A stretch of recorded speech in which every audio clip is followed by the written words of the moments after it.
Welcome everyone to today's deep dive. We're really thrilled to have you with us for this one Yeah, absolutely. Thanks for joining us. because today's mission is, well, it's honestly something that's going to flip how you see the world right now. We're exploring this really fascinating source text, a debate excerpt, actually, that presents a totally counterintuitive idea. Right. A massive shift in perspective. Exactly. The core topic we're getting into is this idea that the most powerful technology on Earth right now isn't artificial intelligence. It's actually, it's human thinking. Which is wild to say out loud right now, given the news cycle. I know, right? But this deep dive is specifically designed for you, the listener, if you're just exhausted by or wanting to cut through all that overwhelming hype surrounding AI. Yeah, the endless hype train. Totally. We have this source document today that just beautifully breaks down the philosophy, the neuroscience, Yeah. and like the real future implications of human intention versus just raw machine power. Right out of the gate, I think our mission here is to critically examine this massive assumption we all make. We just assume that technology is the primary driver of the future, but we need to shift that spotlight, right back onto the human mind. Yeah, and I can promise you, by the end of this, you are going to have a serious aha moment about who is actually in the driver's seat of our technological future. It's definitely not the blinking servers. No, definitely not. So, to start us off, the document looks at how humanity defines its history, right? Like through technology. We do this to kind of reveal the invisible force that actually created those eras. Right. The naming conventions we use. Yeah. So the source walks through this historical timeline. You've got the Stone Age, which was defined by tools, then the Agricultural Age defined by farming, then the Industrial Age with machines, the Information Age with computers, and now today's AI era, right? Which is supposedly reshaping everything from medicine to education to like transportation. And it is reshaping those things, but Wait, okay, let's unpack this because did AI create itself? No. no, it certainly didn't. Right. Every single algorithm, every bridge, every piece of music, every mathematical formula, it all started as an idea inside a human mind. That's the origin point. Always. Exactly. Yeah. I like to think of it like, think of technology like a brilliantly crafted instrument, like a Stradivarius violin or something. The instrument itself doesn't compose the symphony, right? Right. You need the composer. The composer's mind writes the music. The instrument just plays it. And if we ground this in the neuroscience details from the source, it gets even clearer. The text points directly to the prefrontal cortex. Oh yeah, the brain science here is so cool. It really is. The prefrontal cortex is the part of the brain that generates ideas. It makes the plans, it forms the intentions.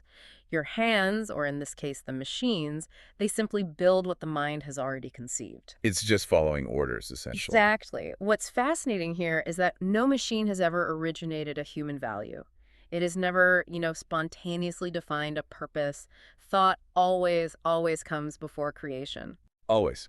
Okay, so since thought creates technology, the source argues we logically have to look at what happens when different types of human thought wield the exact same technology. Yes, and they have this great thought experiment to illustrate this, the two societies experiment. Oh, I love this part. Walk us through it. Okay, so imagine two entirely different societies.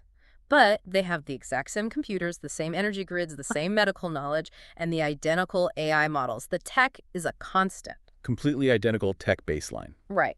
But 10 years later, you look at the first society, and they've used this tech to basically educate every single child. They've eradicated major diseases, optimized food supply chains. It's thriving. It's a utopia, basically. Right, exactly. Then you travel to the second society. Again, identical microchips, identical AI, but this one is a dystopian nightmare. It's a surveillance state. Yeah, surveillance state, hyper-targeted misinformation campaigns, algorithmic warfare. It's falling apart. And the technology didn't change a single variable in that equation. The technology was identical. So what was different? It was the thinking. Right. The core principle here is that technology is merely an amplifier. It is not an originator. It just turns up the volume. Exactly. If the underlying human thought is compassionate, the technology expands that compassion globally. But if the thought is destructive or tribal, the technology just expands the destruction. So what does this all mean for you listening right now? It means when you use a new tool or you download some new generative AI app for your workflow, that tool isn't changing your fundamental intent. Not at all. Just, turning up the volume on your existing goals. If your goal is to manipulate people, you just become a faster, more efficient manipulator. If your goal is to learn, you become a much faster learner. It's a mirror reflecting your intent, just scaled up. But okay, let me play devil's advocate here for a second. Yeah. 'Cause I can hear people yelling at their phones right now. Go for it. Isn't this just philosophy kind of, ignoring reality? Because AI is already writing code. It's diagnosing diseases faster than human doctors. It's composing original music. It feels autonomous. It definitely feels that way, yeah. Right.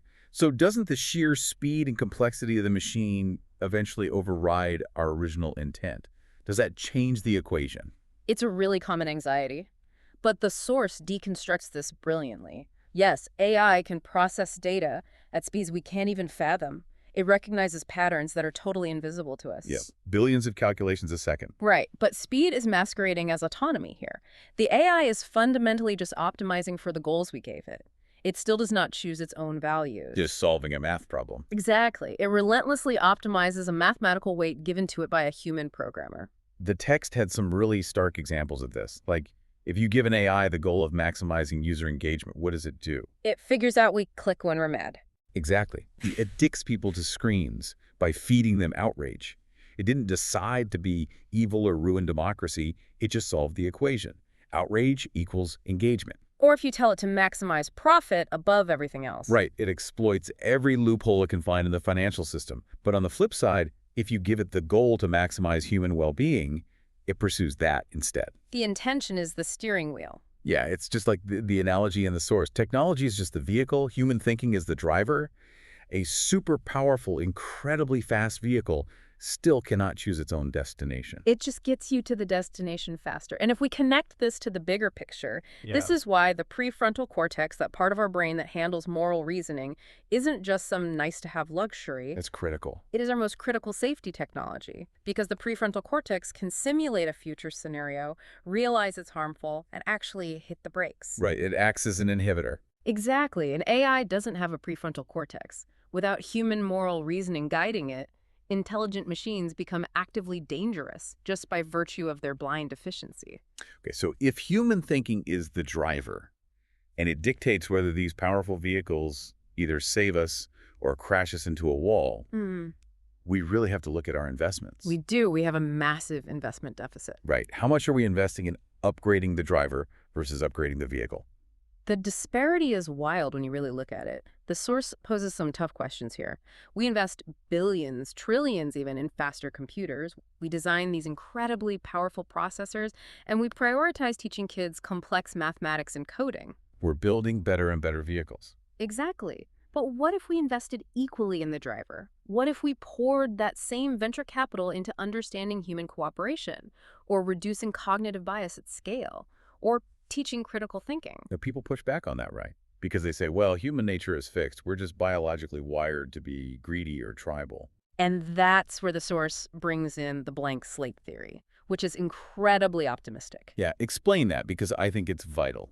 The blank slate theory suggests that our thinking patterns, our social structures, our biases, they aren't entirely innate, hardwired biological imperatives. We weren't just doomed by our DNA. No, we aren't. They are largely learned behaviors. They are like cultural software that we install in every generation. And software can be debugged, it can be upgraded, meaning our thinking can be improved. Here's where it gets really interesting, at least to me. The source makes this profound connection to religion and philosophy. Oh, the part about the divine spark? Yes. For centuries, ancient belief systems tried to locate the ultimate value of a human being, right? Yeah. And they usually called it a soul or a divine spark. Something that separated us from mere mechanics. Exactly. But what if, viewed through the lens of neuroscience, that spark isn't some mystical orb? What if that spark is simply our biological capacity for reflective thought? The ability to examine our own minds. Yes. The ability to realize, hey, I have a bias here, and consciously choose to act differently. A machine cannot do that. An AI doesn't pause and think, wait, is this deeply unfair? Unless we mathematically force it to. It lacks intrinsic reflection. So for you, listening, this means your capacity to reflect, to question your own certainties, to show compassion that is literally the highest form of technology on Earth. It really is the wisdom of the human mind. Right. So to summarize all of this, the core lesson we are pulling from this deep dive is this. The greatest danger of our future isn't a bunch of highly intelligent machines going rogue. That's the sci-fi movie version. Yeah, the real danger is unintelligent, unexamined decisions being made by intelligent beings, us, and then scaled up globally by those machines. The future is going to be decided by the wisest human mind, not the smartest machine. This raises an important question, though, regarding our personal responsibility in all this. Yeah, how so? Well, historically, we just ask, can it be innovated? If physics allows it, we build it.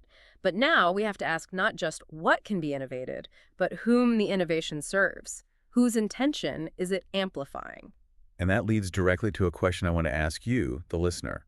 What thoughts are shaping the civilization that you are building? Because every interaction you have is part of the cultural software. Exactly. To repeat the really haunting question from the source, if technology amplifies whatever thinking creates it, what are your current thoughts amplifying? And what are they building in the background while you're not paying attention? It requires a pretty uncomfortable audit of our own minds. It does. And I want to leave you with one final kind of provocative thought to mull over today. Think about how these massive AI models are built. The training data. Yes, the training data. They are trained on the massive digital footprint of human history. The internet is the training data. And the internet is, well, It's a ledger of our snap judgments. It's our outrage, our unexamined impulses, our reactive moments.